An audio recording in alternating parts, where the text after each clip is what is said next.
What's going on, YouTube? Norcar Whitetails back again with the second episode of After the Trigger Pull. Today's show is a little bit special show, but some good video clippage that we have from my trip down the swamps down in Georgia. Today I got Doc with me. Hello, guys. And Baby Doll with me. Hey, guys. And we're going to talk about this deer right here for After the Trigger Pull. This deer's got a great story behind it. I even brought the logbook. I remember the story and I laugh every time. Kids get a kick out of this story. So this is a 9-point I shot on public land in 2011. Putting that out of the way. So the story of that deer is I shot him at Paulks Pasture Wildlife Management Area in South Georgia. I already have my stand site picked out because I had scouted earlier. I get out there that morning, it's dark, and I'm way back in this cypress hammock, which is in the swamp. It just dried out. I was probably about a mile back in there is where my stand site was. So I pull up in my truck that morning, I get out, and all of a sudden, every man knows this feeling. I just break out in a cold sweat, and this is September, late September, and I'm like, oh my gosh, I gotta go drop a deuce. I mean, it just hit right, I got out of the truck. And this is South Georgia. Late September, first day of muzzleloader. I get out of the truck and I gotta go. I don't even have my thermosol on. I get out of the truck, I'm like scrambling through the truck to find my wet wipes. I grab my wet wipes. Don't even take my thermosol with me. Don't even have it turned on yet. Which those that are very prevalent hunting in the South know you turn it off or you can get out of the truck. So they were all over mosquitoes. I just run across the road on the other side of the road, find me some palmetto bushes over and tend over to squatting and dropping me a deuce. And the whole time I'm doing it, I got mosquitoes in my ears. They're biting me on my butt cheeks. It's miserable. I get done, take care of my business, and I run back across the road, hook up my tree stand on my shoulder, grab my muzzle loader, and I'm already sweating. Turn my thermosol on. Sorry if I'm dipping, but this is our show. And I go taking off through the swamp, and I'm reading my GPS as I'm walking through the swamp. I'm sweating. Sweating balls. It's hot. I'm mad. I'm already getting mad. I'm getting mad as a hornet. Finally get to where my GPS has locked me down like 10 feet from my tree, and I look at it, and it's in the dark, and I'm like, yeah, this is the right tree.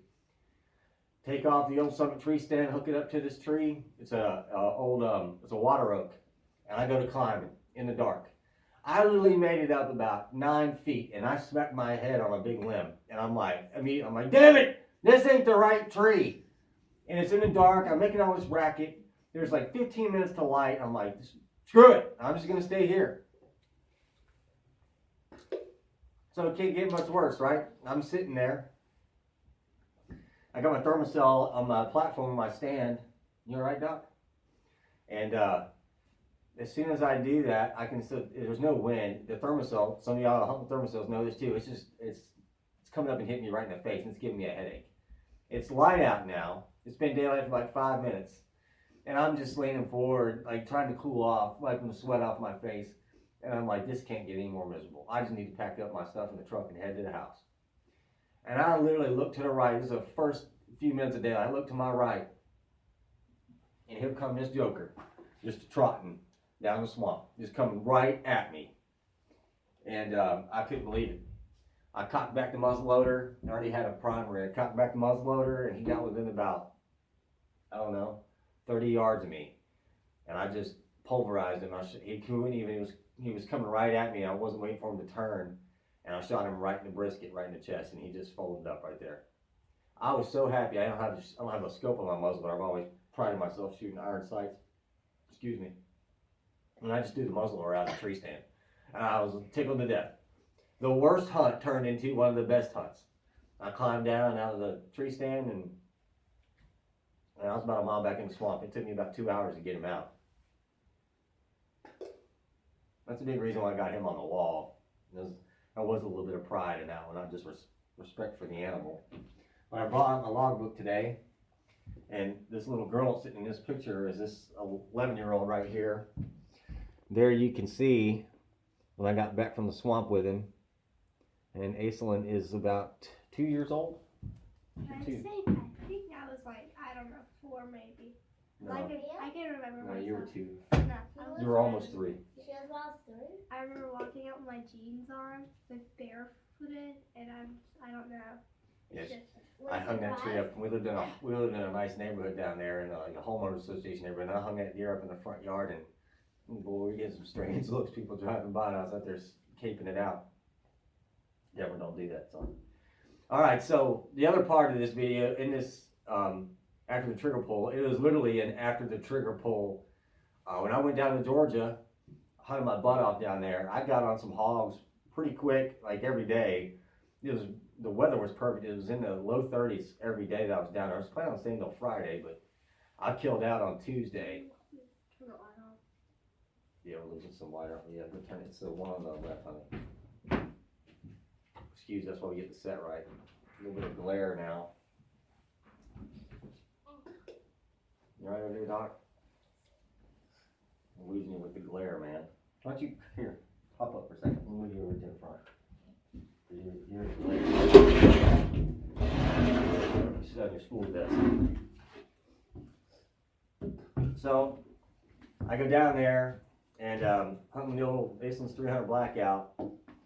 And I literally was leaving. I hunted that morning, and the wind was bad. I'd get on hogs, and the wind was just constantly changing. And those of you that are good hog hunters know that you have to have the wind in your favor. They got good noses.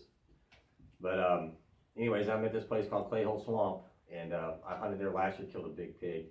And this year I was there too. And I'm driving down this road. This is a new cutover road that they made. You'll see it in the video. And as I pull my truck in there, I look down the end of the road and I see like a black dot at the very end of the road. It's about 400 or 500 yards away from me. I'm like, nah, can't be. I mean, I asked the good Lord to help me out that day because of the wind, and I was struggling. I was getting on hogs, it just wouldn't work out for a shot. And who would have thought? Just pull down the road, go get some firewood, and there's just pigs at the end of the road. So sure enough, pigs run across the road, run back in front of the road, run back off the side. So I know it's pigs now. So I just throw the truck up in the park, I reach back and grab my rifle, and I'm taking off down this road, and you'll see the road in the video. So I run down the road. I got the wind in my favor finally. It's blowing straight in my face from where they are. And I get down there, and I'm right at the edge of this, at the head of a cypress swamp, at the very end of the road. And I know she was on the right side of me, or I didn't know it was a she at the time. I know the pig's on the right side of me, and I'm listening because it's so windy to see if it's in the swamp over there rooting stuff up. I'm trying to listen. I can't hear. And while I'm doing that, which I've closed up to about 60 yards from where the last time I saw the pig, these two shoats run out in the middle of the road. And my little brother grew up in Fort Potomac his whole life. You know, he got more experience hunting hogs than I do. But he said, you know, if you ever break up a sounder and you can't get the mama, you clip a small one. I know y'all think it's cruel or whatever. This is my damn hunting show. I'm going to tell you like how it happened. And this is what you do. So I wounded one of the shoats right in the middle of the road. They were like 10 pounds. They weren't true shoats. They were probably a little bit older than a few weeks. So I clipped one of the small ones right in the ass, and it spun around in the road and started wee, wee, wee, wee, wee. And as soon as I did that, old mama broke camp from the swamp, and she ran right into my crosshairs, and it game over, done deal. It was about a 110-pound hog, a sow, and I had me some good old pork backstrap yesterday for lunch. It hadn't been frozen yet. I did. I gave some to your dog. But anyways, the video will be on after the intro here. I'm sorry. So this is season 1, episode 2, after the trigger pull. Please like and subscribe. Tell your friends. We're just subscribe to my channel or your channel, Thunderlight. Yeah, she's got a channel too. It's called Thunderlight. But anyways, please like and subscribe. Tell your friends about it. We're thinking about making a Facebook page as well, so we can post up some more pictures and photos. It's easy to put photos on. Or Instagram. I'm not doing Instagram. That's way too far left for me. But anyways, thanks for watching. Maybe not next week, but the week after, we're going to come out with another after the trigger pull. Try to keep this series going. For those of you that are watching us, we don't have that many views yet, but tell your friends. And thanks for watching. We'll see you later. This is North Carolina Whitetails. Stepping out. Hit that red button, Doc.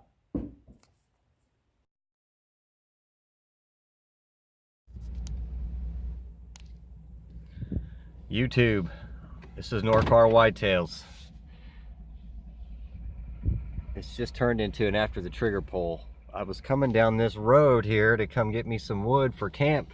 As you can see, there's wood laying everywhere in this wildlife management area. And down the very bottom of this road, it's about 400 yards down there, I seen some black objects when I pulled in. Stay with me. We're gonna ride down here and see if I connected. I know I did. I stalked all the way down this road because I got the wind in my favor. It's windier in 40 Hills today. Look at it. Dolphin was blowing. It's windier and all get out today. Got down here and seen two shoats run out on the road too. But pretty sure the old 300 blackout did the trick. Get down here and probably need to get out and load my rifle again. Probably more of them. I never hunted this side of the other side of Clayhole Creek, which is part of the Clayhole Swamp Wildlife Management Area. They cut this all over a couple years ago, and it's right at the head of a cypress swamp, Cypress and Topilo Swamp. Which when I lived down here and worked down here for about 3 years, I fell in love with hunting these swamps. I mean, it's just so fun. You know, watch where you step and watch for daters, but I was talking about it on my blog about it's dangerous, but it'll keep you sharp, especially in my line of work. All right, let's see here. Oh, little bump.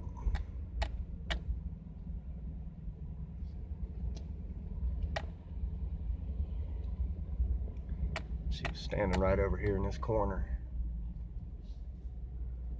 I'm gonna get out, y'all, see if I can find some blood. If I do, I'll come right back, so y'all stay tuned. Blood. Blood. Blood. Blood. And what do we got right there? Big old sow.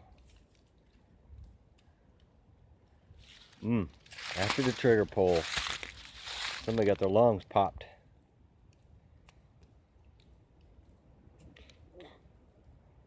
All the glory to God. I worked my butt off the last couple days. Had me a little prayer this morning. And be tickled. I'll get a video when I get back in the truck.